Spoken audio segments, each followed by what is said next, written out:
Good morning बच्चों, मैं आपके सामने लेसन नंबर 5 ज्योग्राफी का जो चैप्टर है आपके सामने में लेकर आया हूँ। यह चैप्टर का नाम है बिन पानी सब सून। बिन पानी सब सून। तो मेरे प्यारे बच्चों, पानी के बारे में, जल के बारे में इस चैप्टर में आपको बताया गया है, बताने की कोशिश की जा रही है। मेरे प्यारे बच्चों, ध्यान देंगे आप कि पानी हमारे जीवन में कैसे महत्व है। नहीं तो देखिए, पानी हमारे जीवन को कैसे जीने के लिए उपयोगी है, तो इसको हम देखने के लिए, जीने के लिए इस पानी को हम कैसे बचाएंगे तो हमारा जीवन और सही ढंग से हम इसका इस्तेमाल कर पाएंगे। मेरे प्यारे बच्चों, ध्यान दीजिए, बिना पानी सब सून। और ये 22 मार्च को जल संरक्षण के रूप में हम मनाते हैं, जिसको आप सभी जानते हैं। नहीं तो वही कह रहा है कि वर्षा कैसे होती है। आपकी किताब में दिया हुआ है कि वर्षा कैसे होती है और पानी कैसे हमारे धरती पे आता है। तो आपको मालूम होगा, गर्मी के दिनों में जब ज़्यादा गर्मी पड़ती है तो सूरज से आने वाली किरणें जो सीधी पड़ती है जून जुलाई के महीनों में, मई जून जुलाई के महीनों में, तो वह गर्मी के कारण तालाब का पानी सूख जाता है और वाष्प बन के आसमान में जाकर के बादल का रूप ले लेता है। और बादल का रूप लेने के बाद वह जब संघनित होता है, संघनन होता है और ठंडा होकर जब वो बरसने लगता है, पानी गिरने लगता है, तो हम उसको वर्षा के नाम से जानते हैं। सटीक भाषा में मैंने आपको समझाने की कोशिश की है, आप इसको समझने की कोशिश करेंगे, ठीक है। तो वही कह रहा है कि हमारी पृथ्वी पर कुल कितने प्रतिशत में पानी है। तो कह रहा है पृथ्वी पर कुल 71% जलमंडल है, जो नक्शे पर नीले रंग से दिखाते हैं। यानी कहने का मतलब है मेरे प्यारे बच्चों, हमारे धरती पे 71% जल उपलब्ध है, जिसके कारण हमारी पृथ्वी नीले रंग में दिखाई देती है। हम सिर्फ मीठा पानी ही पी सकते हैं, ठीक है। कह रहा है कि हम ऐसे प्राणी हैं, ऐसे जीव हैं, मनुष्य हैं जो मीठे पानी ही पी सकते हैं, ठीक है।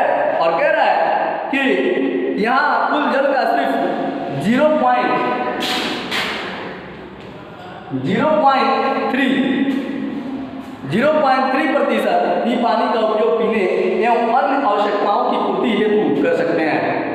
0.3%, ठीक है। अब देखिए क्या कह रहा है, क्योंकि शेष जल महासागरों, बर्फ, छत्रक, भूमिगत जल, झीलों, नदियों, जलाशयों, वायुमंडल आदि में समाहित है। समाहित का मतलब उसमें शामिल है। नहीं, अब कह रहा है जिस प्रत्यक्ष रूप से दोहन का प्रयोग संभव नहीं है, उन्होंने अपने पास की किताब निकालकर बच्चों को दिखाई, जिसमें इस तालिका में बनाई गई है।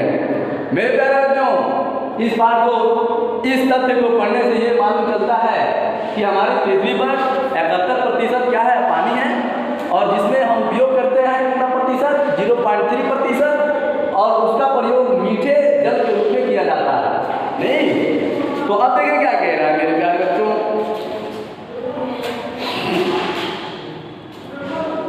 चापाकल, कुएं आदि का पानी बेकार में बर्बाद नहीं होने देना चाहिए। हमारे चैप्टर में कह रहा है कि कितने लोग क्या करते हैं, पानी को यूं ही बर्बाद करते हैं।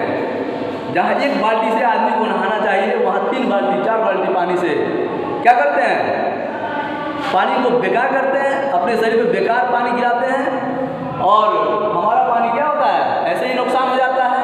जहाँ पानी की किल्लत है, वहाँ पानी की कीमत समझ में आती है। तो ये कह रहा है, मैं तो हमेशा इस बात का ध्यान रखता हूँ कि नल की टोटी खुली न रह जाए और पानी बेकार न बहता रहे। इसका बड़ा हमें क्या हो जाएगा, अफसोस रहेगा हमारे घरों में, हमारे समाज के अंदर, हमारे मुआशरे में नल जल की योजना सरकार ने शुरू किया है। तो इस जल को हम क्या करेंगे, बचा करके अपने जीवन में उपयोग करेंगे तो हमें फायदा होगा। नहीं, कितने बच्चे होते हैं वो नल को क्या कर देते हैं, खोल करके छोड़ देते हैं, पानी गिरता रहता है और वैसे ही वो क्या करते हैं, मजे करते हैं। लेकिन ऐसा करना क्या है, बुरी बात है, अच्छी आदत नहीं है। हमें उतना ही पानी निकालना चाहिए नल से जितना हमें क्या करना है, उपयोग करना है। नहीं तो जल के बारे में मैं आपको समझाने की कोशिश कर रहा हूँ। अगर जल नहीं होता इस धरती पे तो हमारा जीवन क्या होता, संभव नहीं होता। हम क्या हो जाते, जीवित नहीं रह पाते। पानी से सारे जरूरियाती चीज़ें जितनी भी हैं वह क्या है, जुड़ी हुई हैं। मेरे प्यारे बच्चों, ये लेसन नंबर 5 बिन पानी सब सुन आपको समझाने की कोशिश कर रहा हूँ मैं कि पानी को आप बचाने की कोशिश कीजिए, संरक्षण कीजिए, उसका भंडारण कीजिए। जैसे आपने देखा होगा कि कुछ वर्ष पहले धरती का जल स्तर जो था बहुत ऊपर था, लेकिन आज हमारे जीवन में यह तकनीकी प्रॉब्लम आ रही है कि हमारा जल स्तर क्या है, बहुत नीचे चला गया है। नीचे जाने का मतलब क्या है, क्या आप बता सकते हैं? नहीं बता सकते, क्योंकि आपने इसके बारे में अध्ययन नहीं किया, आप इसके बारे में नहीं जानते हैं। क्योंकि आज जितना भी काम हो रहे हैं, जैसे खेती का सिंचाई करना, खेती बाड़ी करना, ये सारे चीज़ें ये धरती के अंदर वाले पानी से ही हो रहा है, जिसका नतीजा ये है कि आज जल स्तर का मार सारा दुनिया झेल रहा है। हम भी झेलेंगे कुछ समय बाद, जब धरती का जल स्तर नीचे चला जाएगा, पानी पीने योग्य नहीं रह जाएगा, तब हमें बात समझ में आएगी कि क्या महत्व है पानी का, पानी को बचाकर कैसे रखना चाहिए। तब हम लोग अपने घरों में, अपने गांव में जल संरक्षण के उपाय करने की विधि को समझने की कोशिश करेंगे। मैं यही आपको समझाने की कोशिश कर रहा हूँ, क्योंकि हमारी पृथ्वी पर 71% पानी है। 71% का मतलब हो गया कि 100% में 71% पानी है और 29% में भूमि है, जमीन है। उसमें भी कुछ ऐसे हैं जो तालाब है, नहीं तो वह समझाने की कोशिश कर रहा हूँ मैं। मेरे प्यारे बच्चों, आप समझने की कोशिश करें। कह रहा है कि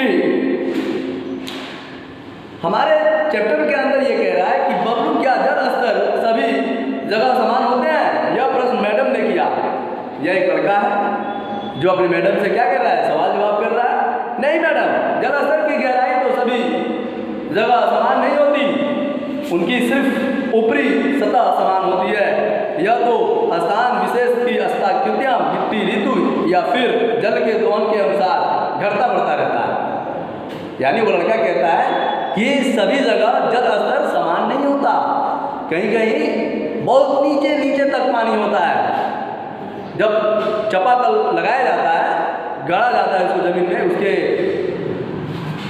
पाइप को, तो सबसे नीचे उसको डाला जाता है। अब कहीं कहीं ऐसा होता है कि 50, 40, 60 फीट के गहराई तक जाते ही हमें अच्छे से अच्छे पानी उपलब्ध हो जाता है। लेकिन कुछ जगह ऐसा है वहाँ पे 200, 300, 400 फुट तक बोरिंग करने के बावजूद भी हमें पानी पीने योग्य नहीं मिलता। तो ये सारे क्या हैं, जल स्तर के बातें हैं। तो मेरे प्यारे बच्चों, इसको समझने की कोशिश करेंगे। सभी बच्चे बबलू की समझदारी पर दंग थे, बस तेजी से चली जा रही थी। मैडम ने कहा बबलू की बात को मैं दिखाती हूँ, वे कैसे सबने एक साथ पूछा है। मेरे प्यारे बच्चों, इसको आप समझने की कोशिश करें, ठीक है। कह रहा है कि पाइप को बोतल में डालकर पानी पीजिए। सबसे एस्ट्रॉल डाली और पानी पिया। धीरे धीरे बोतल में पानी घटता गया। मैडम कहने लगी कि देखिए, बोतल में पहले पानी भरा था, जैसे जैसे हमने जल का उपयोग किया जल घटता गया। ठीक उसी तरह जब हम चापाकल या बोरिंग, नलकूप, कुएं के जरिए धरती से जल निकालते हैं तो धरती के अंदर का जल स्तर घटता जाता है। अगर हम इसी तरह धरती के जल को निकालते रहे तो एक दिन जल का स्तर एकदम समाप्त हो जाएगा। मेरे प्यारे बच्चों, ये समझने की बात आप समझ सकते हैं। जैसे समझ लीजिए ये टैंक हो गया और इसमें आपने एक पाइप डाल दिया, नहीं समझिए ये जल पूरा भरा हुआ, यहाँ तक भरा हुआ। अगर हम इस टैंक से पानी निकालना शुरू करें तो जाहिर सी बात है इस टैंक का पानी कम हो जाएगा, उसका जल स्तर जो ऊपर तक है वो नीचे चला जाएगा। उसी प्रकार हमारा ये चैप्टर समझाने की कोशिश कर रहा है कि वर्षा नहीं होगी, ज़्यादा वर्षा नहीं होगी और भूमिगत जल जो है कम होता जाएगा, तो हमें जल संरक्षण नहीं करेंगे तो हमें जल की कमी हो जाएगी। जल घटता हुआ नजर आ रहा है अभी भी, तो वही समझाने की कोशिश की जा रही है कि जिस तरह हम टैंक से पानी निकालते हैं, नहीं तो टैंक से जब पानी निकालते हैं तो पानी का स्तर कम होता है। जब कम होता है तो हम क्या करते हैं, मोटर चला कर तो फिर भर लेते हैं, नहीं फिर निकालते हैं। तो ये अपने हाथ की बात है, तो इसको भर लेते हैं। लेकिन धरती के अंदर जो पानी है जिसको हम बराबर निकाल रहे हैं और वो खरबों लोग इसका प्रयोग कर रहे हैं, उसमें पानी नहीं जा रहा है, वर्षा नहीं हो रही है, पानी कम हो रहा है, भूमिगत जल यानी भूमि के अंदर जल नहीं जा रहा है। तो जाहिर सी बात है मेरे प्यारे बच्चों, भूमिगत जल की कमी होगी और आने वाले दिनों में जल संकट से पूरी दुनिया क्या करेगी, जूझेगी, दिक्कत का सामना करना पड़ेगा। ठीक है, तो यही चीज मैंने आपको समझाने की कोशिश की है कि जल स्तर बढ़ाने का कोई उपाय नहीं है। उसमें जितने बच्चे बैठे हुए थे वो बच्चे कह रहे हैं कि मैडम जल के स्तर को कैसे हम बढ़ा सकते हैं, प्लीज आप हमें बताएं। नहीं तो जल स्तर को यानी कहने का मतलब कि भूमि के जल स्तर को हम कैसे बढ़ा सकते हैं। तो कह रहा है कि जल स्तर बढ़ाने का कोई उपाय नहीं है। वो लड़का पूछ रहा है मैडम से, तो कह रहे हाँ क्यों नहीं है ना, हमें पानी की खेती करनी शुरू कर देनी चाहिए। ये जोकिंग में वो लड़का अपने मैडम से ये बात कह रहा है। पानी की खेती कहकर खलासी ठहाका लगाकर हंस पड़ा, बच्चे सोच में पड़ गए। ठीक है, हाँ इस तरह के प्रयास को ही वाटर हार्वेस्टिंग कहते हैं। ऐसा होता है और अब तो सबको करना चाहिए। इसका मतलब यह है कि वर्षा के जल को छोटे तकनीक में रोक लेना और उसे पुनः धरती के अंदर भेज देना। बरसात का पानी छतों से गिरकर नालों, सड़कों, खेतों से होता हुआ नदियों तक और फिर नदियों से समुद्र तक पहुंच जाता है। समुद्र में मिलकर यह मीठा जल खारा हो जाता है। कह रहा है कि मेरे प्यारे बच्चों कि हम भूमिगत जल के स्तर को क्या कर सकते हैं, बढ़ा सकते हैं। उसका उपाय क्या है, जब वर्षा होती है तो छत का पानी, पूरे गांव का पानी जो निकलता है तो उसको हम एक पोखरा में या तालाब में क्या कर लेंगे, इकट्ठा कर लेंगे और भूमिगत जल जो है जो नीचे है उसमें खुद ब खुद वो क्या हो जाएगा, चला जाएगा। ऐसे करने से भूमिगत जल का स्तर क्या हो जाएगा, बढ़ जाएगा। मेरे प्यारे बच्चों ध्यान दें। और उसके बाद कह रहा है कुछ ऐसे जल होते हैं जो तालाबों में जाते हैं और तालाबों से नदियों में और नदियों से समुद्र में पहुंच जाते हैं। ठीक है, ये तो मीठे जल होते हैं, लेकिन समुद्र का जल जो होता है वह खारा होता है। खारा का मतलब क्या होता है, नमकीन, नमकीन होता है, नहीं उसमें नमक की मात्रा होती है। मेरे प्यारे बच्चों, तो नमक की मात्रा उसमें हो जाती है। तो थोड़ा सा और हट के हम चलते हैं कि समुद्र का पानी खारा क्यों होता है। तो समुद्र का पानी इसलिए खारा होता है कि नदियों में से बहकर बहुत सारे अनछानीय पदार्थ उसमें चले जाते हैं और सड़ करके उसमें क्या हो जाते हैं, मिल जाते हैं, जिसके कारण वो क्या हो जाता है, नमकीन हो जाता है। नहीं तो ये भी मीठा पानी एक तरफ रख लीजिए और एक गिलास में नमक से घुला हुआ एक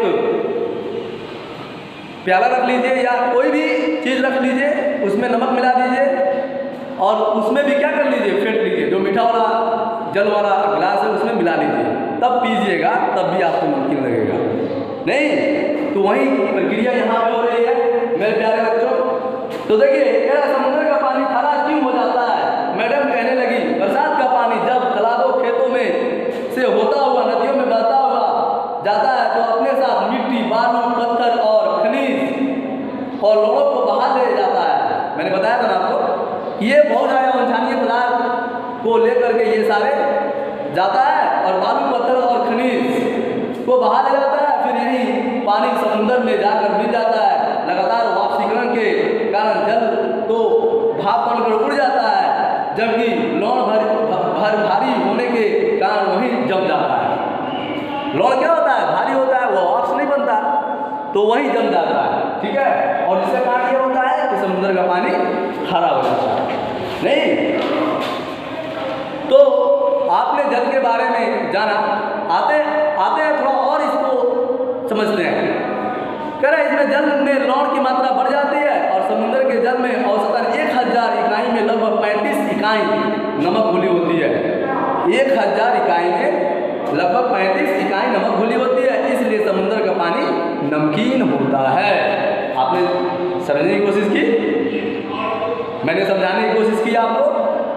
तो मेरे प्यारे बच्चों, इस वीडियो को देख करके आप खुद ब खुद समझ सकते हैं और मैंने आपको समझाने की बहुत ही कोशिश की है।